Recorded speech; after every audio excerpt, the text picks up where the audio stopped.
Direct selling industry का future क्या है? इस बिजनेस की सच्चाई क्या है? लोग इस बिजनेस के बारे में बताने से क्यों कतराते हैं? लोग इस बिजनेस में काम करना क्यों नहीं चाहते हैं? क्यों डायरेक्ट सेलिंग बिजनेस में इतनी नेगेटिविटी है? क्या है इसकी वजह? डायरेक्ट सेलिंग बिजनेस आने वाले वक्त का सबसे बड़ा बिजनेस है। क्यों? अगर आज आप दूसरी कंट्रीज को देखें, जो कंट्रीज आज डेवलप है, उन सभी कंट्रीज के अंदर डायरेक्ट सेलिंग बिजनेस का बहुत ज्यादा प्रायोरिटी दी जाती है, क्योंकि डायरेक्ट सेलिंग बिजनेस लोगों का बिजनेस है और जब तक दुनिया में लोग रहेंगे तब तक ये बिजनेस चलता रहेगा, क्योंकि ये बिजनेस लोगों पर डिपेंडेड है। जब तक लोग खाते रहेंगे, नहाते रहेंगे, कपड़ा पहनते रहेंगे, तब तक ये बिजनेस आपका चलता रहेगा। अपने इंडिया में कुछ लोग इसे फंसाने का काम बोलते हैं और कुछ लोग ये मानते हैं कि जिनके पास करने को कोई काम नहीं होता वे लोग ये काम करते हैं। मैं उन सारे लोगों से सहमत हूँ, क्योंकि उन लोगों के पास अभी तक इस बिजनेस का प्रॉपर नॉलेज नहीं पहुंच पाई है।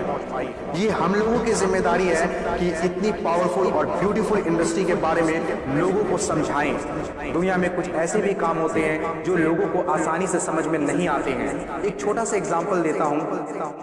हम लोग दिन भर फेसबुक, व्हाट्सएप और यूट्यूब कितना यूज करते हैं और इसके लिए आपसे एक भी पैसा नहीं लिया जाता है। तो जरा सोचिए उनकी कमाई कैसे होती होगी, जबकि फेसबुक दुनिया के टॉप 10 बिजनेस में आता है कमाई के मामले में। कुछ लोग सोचते हैं अगर फेसबुक जब हमसे पैसा नहीं लेता है तो कमाता कैसे होगा? कुछ लोग सोचते हैं पता नहीं कमाता भी होगा कि नहीं। कुछ लोग कहते हैं जो डाटा हम लोग यूज करते हैं उससे कमाता है। डाटा का पैसा सिम वाले को जाता है, जिसका सिम हम लोग यूज करते हैं, चाहे वो एयरटेल हो या जियो हो। ना तो जानते हैं और ना ही जानना चाहते हैं कि कमाई आखिर कैसे होती है। दोस्तों, सबसे पहले आपके लिए ये जानना जरूरी है कि कोई भी इंडस्ट्री कैसे चलती है और कैसे बनती है। किसी भी नई इंडस्ट्री को चलने के लिए 4 फेज से गुजरना होता है। पहला जो फेज होता है वो होता है नेगेटिव फेज, और आज direct selling industry negative phase में है। ये फेज हर नई इंडस्ट्री को झेलना ही पड़ता है। जब भी मार्केट में नया बिजनेस आता है तो लोग पहले उसे ठीक से समझ नहीं पाते हैं और अनदेखा कर देते हैं। जैसे बैंकिंग सेक्टर के साथ हुआ, इंश्योरेंस सेक्टर के साथ हुआ, टेलीकॉम इंडस्ट्री के साथ हुआ।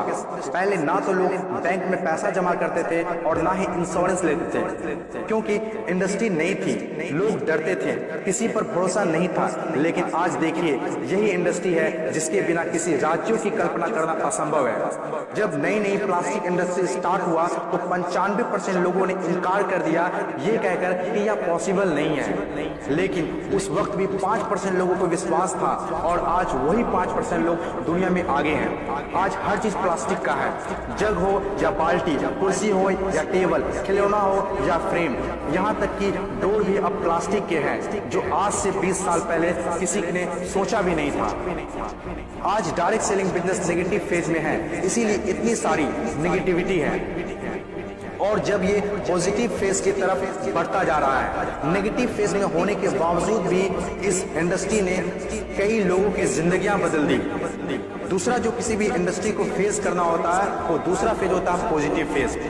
ये वो टाइम होता है जब लोगों का इंडस्ट्री के ऊपर ट्रस्ट बढ़ने लगता है, क्योंकि वे आसपास में रिजल्ट देख रहे होते हैं और जो लोग उस वक्त डायरेक्ट सेलिंग बिजनेस में दिलचस्पी नहीं दिखा रहे होते हैं, अनदेखा कर रहे होते हैं, वे रिजल्ट देखने के बाद दिलचस्पी लेने लगते हैं और आपका काफिला और बढ़ने लगता है, रिजल्ट और बढ़ने लगता है, दिलचस्पी और भी लोगों में बढ़ने लगती है। जैसे बैंकिंग इंडस्ट्री और इंश्योरेंस इंडस्ट्री के साथ हुआ था। बैंक का वैल्यू, बैंकिंग इंडस्ट्री का वैल्यू तब पता चला होगा लोगों को जब किसी का पैसा घर में सुरक्षित नहीं रहा होगा। इंश्योरेंस के वैल्यू तब लोगों को पता चला होगा जब किसी के एक्सीडेंट होने के बाद उसके घर वाले को पैसा मिला होगा। तीसरी जो किसी भी इंडस्ट्री का फेज होता है वो होता है ग्रोथ फेज। जब एक बार लोगों को इंडस्ट्री पर भरोसा होने लगता है तो उनकी ग्रोथ बहुत तेजी से होने लगती है, क्योंकि ऐसे फेज में लोगों को ज्यादा समझाने की जरूरत नहीं होती है। और जब तक कोई कंपनी ग्रोथ फेज में नहीं आती है तब तक लोग उसके साथ जुड़ना पसंद नहीं करते हैं, और जैसे कंपनी ग्रोथ फेज में एंटर करती है तो लोग उसके साथ ऑटोमेटिक जुड़ना और काम करना स्टार्ट कर देते हैं। चौथी और आखिरी फेज हर इंडस्ट्री को इससे गुजरना ही होता है, कंपटीशन फेज। हर एक इंडस्ट्री के अंदर एक वक्त ऐसा आता है जब कंपटीशन बढ़ने लगता है। इंडस्ट्री और कंपनीज की ग्रोथ को देखकर ज्यादातर लोग कंपनी के साथ जुड़ना और काम करना शुरू कर देते हैं।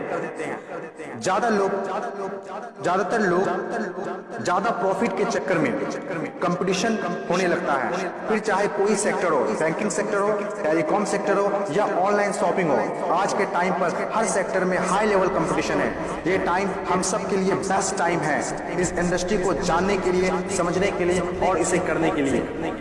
According to FICCI, direct selling industry का मार्केट साइज 6000 करोड़ आंका गया है।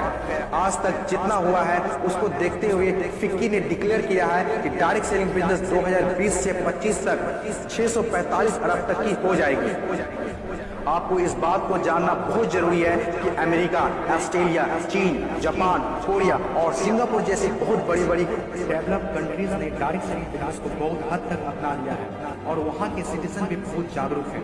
बदलाव के बिना तरक्की नहीं की जा सकती है और जो लोग अपने सोचने का तरीका नहीं बदल पाते हैं वे लोग अपनी जिंदगी में कुछ भी नहीं बदल पाते हैं। नोकिया, कोडेक जैसी बड़ी बड़ी कंपनियां चलाने वाले लोग भी अपने सोचने का तरीका नहीं बदल पाए, इसीलिए अपनी शानदार शुरुआत के बाद भी वो वक्त के साथ इतिहास के हिस्सा बन गए।